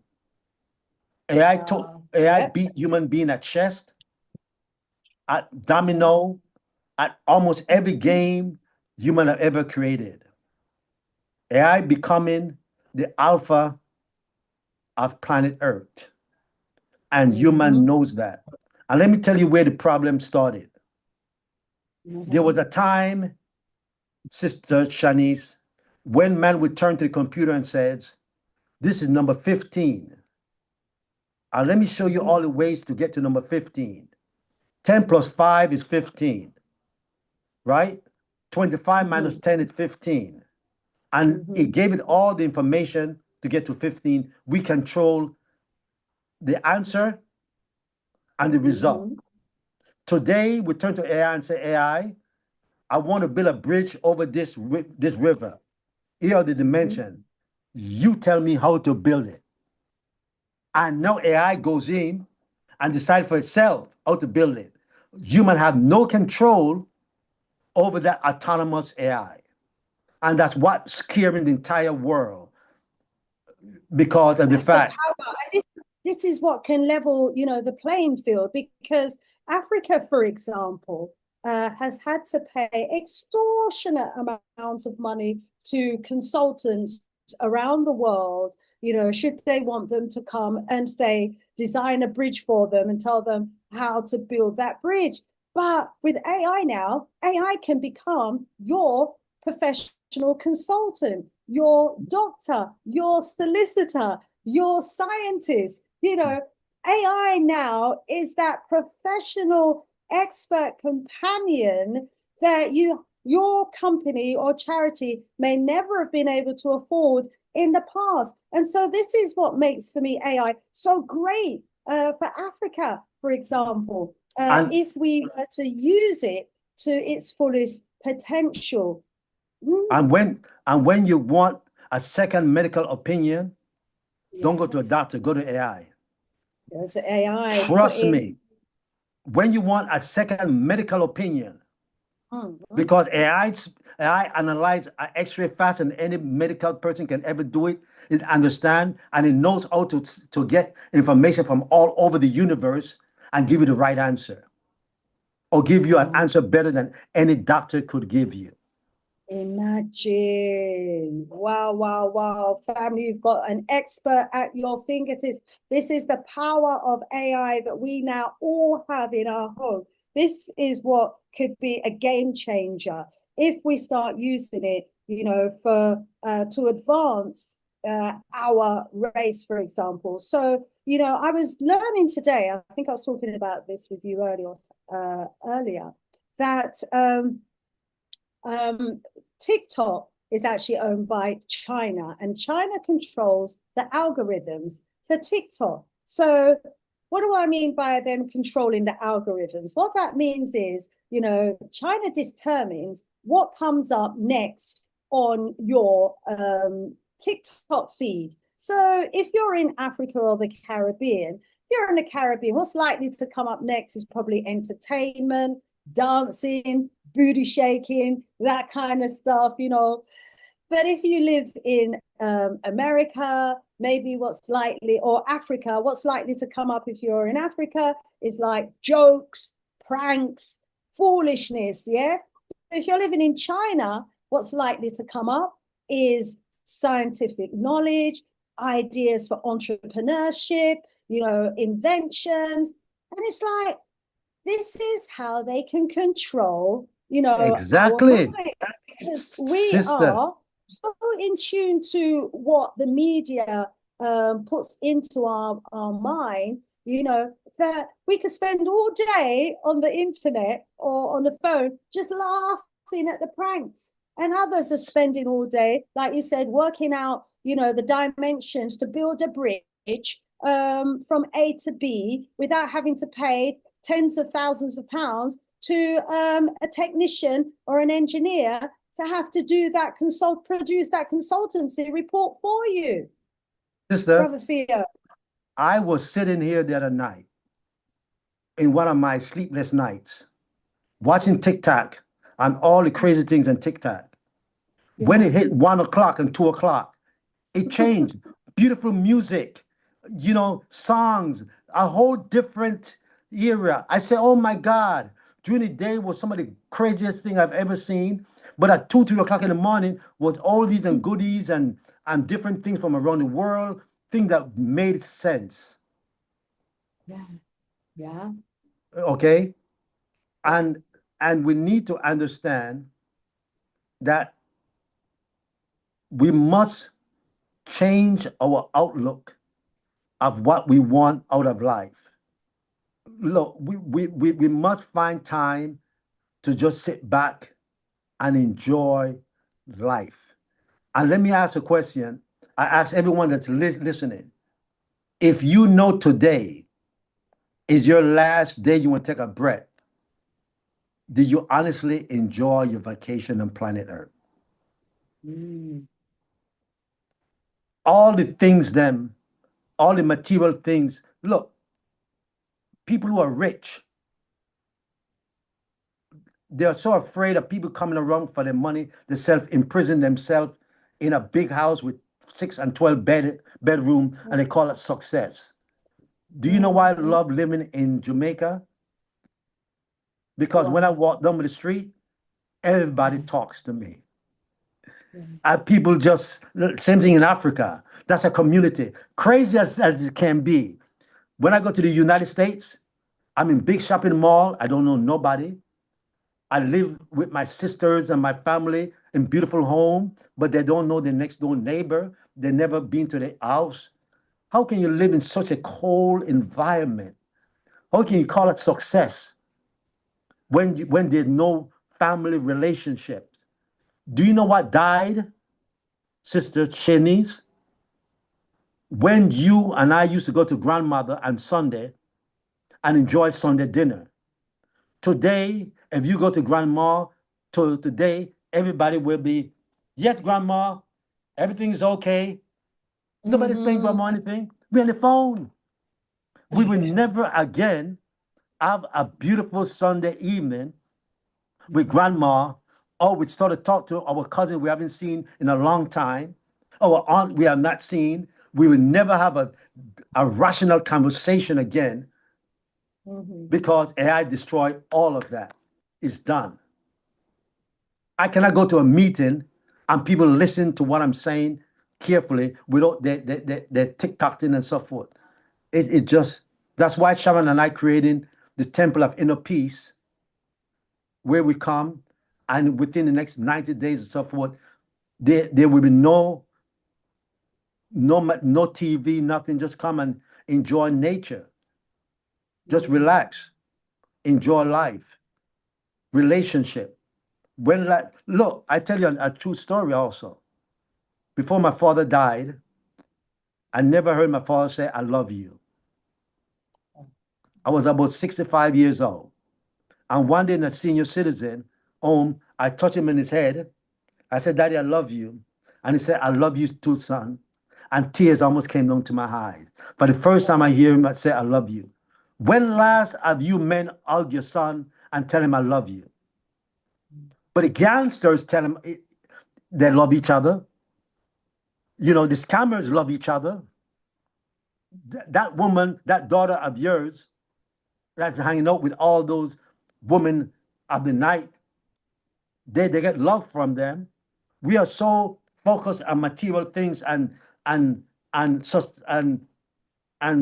respecting society and all of that stuff that we forget the AI inside of us, the intelligence inside of us, the African intelligence inside of us, the community intelligence inside of us. AI is nothing new. We was born with it. We was born with that trace of intelligence from day one. From the first human trace, we have it. We are reborn with it. Wake up. We are sleeping. You know, and don't worry about it. Look, we all, within the next 75 days, almost everybody on this planet Earth will be dead. Don't worry about AI. Just enjoy. Enjoy to learn as much as you can. Just do and be cautious of what you see, because 80% of everything on the internet is fake news. Not 10%, not 20%, 80% of everything you read, all the thing about Triovi, what's going on in South Africa, everything is fake news. For you to click and for them to get more time for you to click, for them to make money. That's what it is. So all I can tell you, join me and try to die young at a very old age. And I want to say one more thing. If you want to be happy and live a healthy life, stay away from adults. Adults are the most miserable set of people on planet Earth. They are too old for this, they are too old for that, they are too old for every damn thing. Remain a responsible child regardless of how old you are. Do not forget the things that made you happy when you were 15 years old, 18 years old. Remember those things. And women, when you pass 50 years old, make sure your dressmaker put that little slit on the side of your dress, of your skirt, so you can show your beautiful legs. And if your children say, "Mama, you're too old to dress like that," open the door and say, "You're too old to be in my house. Time for you to go." And that's what life is about. Enjoying nature. You know, don't let man. And one more thing I want to say. Shanice, planet Earth is 70% water and 30% land. Okay? Visible land. Half of majority of the land, you cannot get to it. Too deep. So the remaining land that is there, man said, not God, not the universe, this piece of land is called Africa. This piece of land is called Jamaica. This piece of land is called United States. And man created these invisible lines. And if you pass those invisible line, you can be killed. You can be murdered. You can be put in jail. And we walk around saying, "I'm a proud Jamaican. I'm a proud Bajan." Like the piece of dirt you call Bajan, know that it's Jamaica or Barbados. So we live in this creative, invisible world that we think is real. Right here in Jamaica, people in Kingston said, "Oh, you come from country." Like the oxygen here in country, different from the oxygen in Kingston. So we live in such a crazy world. I have passport in 3 different countries, but I'm a citizen of the universe. I don't allow that invisible line to say you are different than I am. No, we one beautiful soul, one universe. Enjoy life, and enjoy AI. And if you want to learn about it, I'll help you. But hey, it's great. Shanice, you're doing a fantastic job. And I know you and AI gonna have a great, great relationship.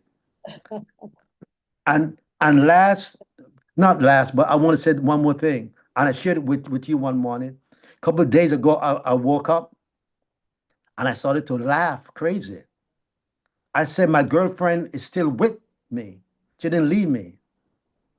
She didn't walk out on me. And that was my breath. I said, thank God, baby, you're still here. I love you. And I called my wife and said, baby, I just found out this woman in my life. And don't get jealous, but she's number one. And you need to allow me to have a relationship with her, because if she leave my body, you don't have me anymore. And my wife said, all right, you can keep her. So that's my breath. I call her Breathany, So I hope you respect your breath so much and treat it right, because without your breath, you have nothing. Absolutely. Thank you so much. That's AI, that's God, that's the universe, that's everything within us. Beautiful. Beautiful. Thank you so much, Brother Theo, and for all of your works. It's been such an interesting conversation. And that's what Synovia has said. Rise up, sis Synovia. Good to have you in the house.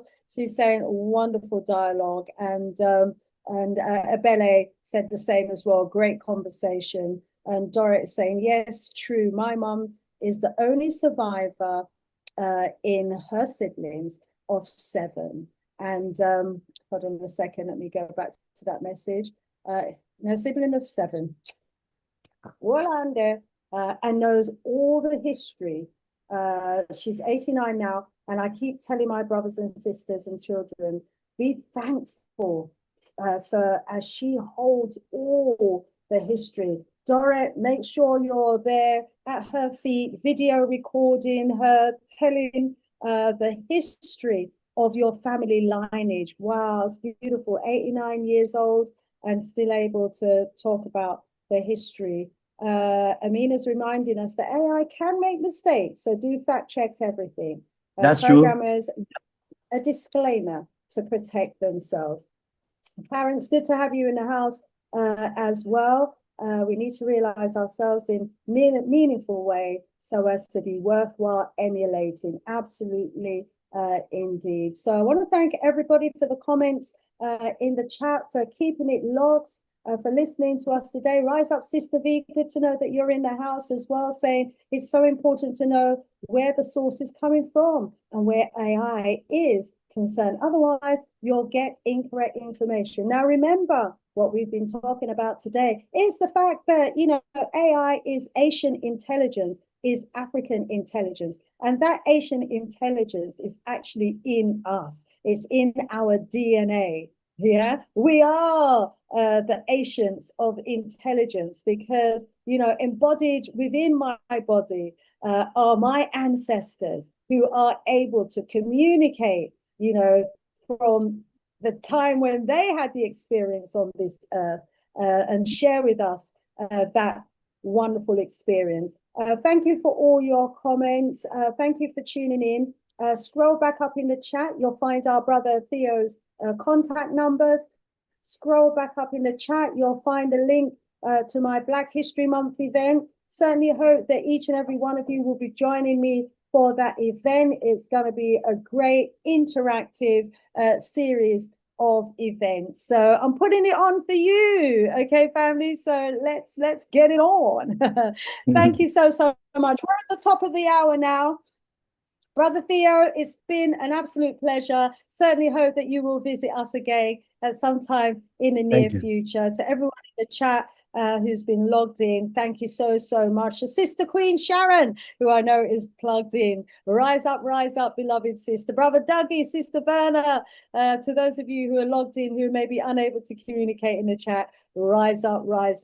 Sister Shanice out of here for now. All being well. I will see you black next Wednesday. Have a fantastic, blacktastic, strong. Sister Shanice, out of here for now. Bye for now. Bye for now, Brother Theo.